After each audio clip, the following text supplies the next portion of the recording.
ఏం పని లేనట్టుంది. పేపర్లు ఫిల్ అయితలేవు అనుకుంటా, వాళ్ళకి ఏం న్యూస్ రాయాలబ్బా అని ఆలోచన చేస్తున్నారు. ఎంపీలు పనిచేసే ఎంపీల పైన, ఎమ్మెల్యేల పైన వీళ్ళు పేపర్ మొత్తం ఇంత పెద్ద ఆర్టికల్స్ రాసి టైం వేస్ట్ చేసుకుంటున్నారు. ఏమని రాస్తున్నారు? అది చెల్లని ఎంపీ అంట. నేను దేనికి చెల్లని ఎంపీ అంటే, సాక్షి పేపర్ వాళ్లకు చెల్లని ఎంపీ, వైసీపీ వాళ్లకు చెల్లని ఎంపీ, అవినీతి నాయకులను ప్రశ్నిస్తే చెల్లని ఎంపీ. ఎందుకు చెల్లని ఎంపీ అవుతానయ్యా? నేను 24 గంటలు ప్రజా సమస్యలు తీరుస్తున్నాను, సమస్యలు వింటున్నాను కాబట్టి ఈరోజు నేను చెల్లని ఎంపీ అయిపోయినానండి. ఏమన్నా చల్లని ఎంపీ అయి ఉంటది, వాళ్ళు మిస్టేక్ గా చెల్లని ఎంపీ అని రాసినట్టున్నారు. మరి ఎవరో మా నియోజకవర్గానికి వచ్చి అడగమనండి, తెలుస్తుంది. చెప్పమనండి ఎక్కడ ఎవరు మా ఎమ్మెల్యేలు అందరూ బంగారుగా ఉన్నారు, బంగారు ఎమ్మెల్యేలు మా నియోజకవర్గంలో.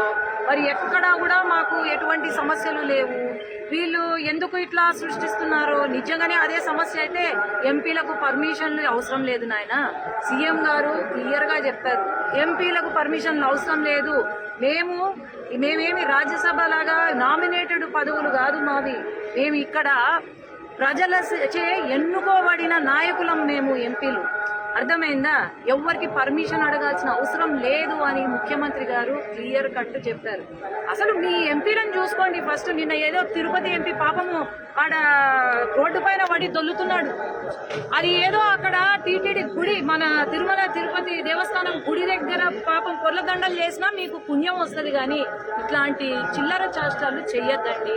సాక్షికి కానీ వైసీపీ పార్టీకి కానీ మీకేమన్నా మాలో సమస్యలు ఉంటే దానిపైన మీరు పోరాడండి. దానిపైన మేమేమన్నా తప్పులు చేస్తున్నా మీరు చెప్పండి.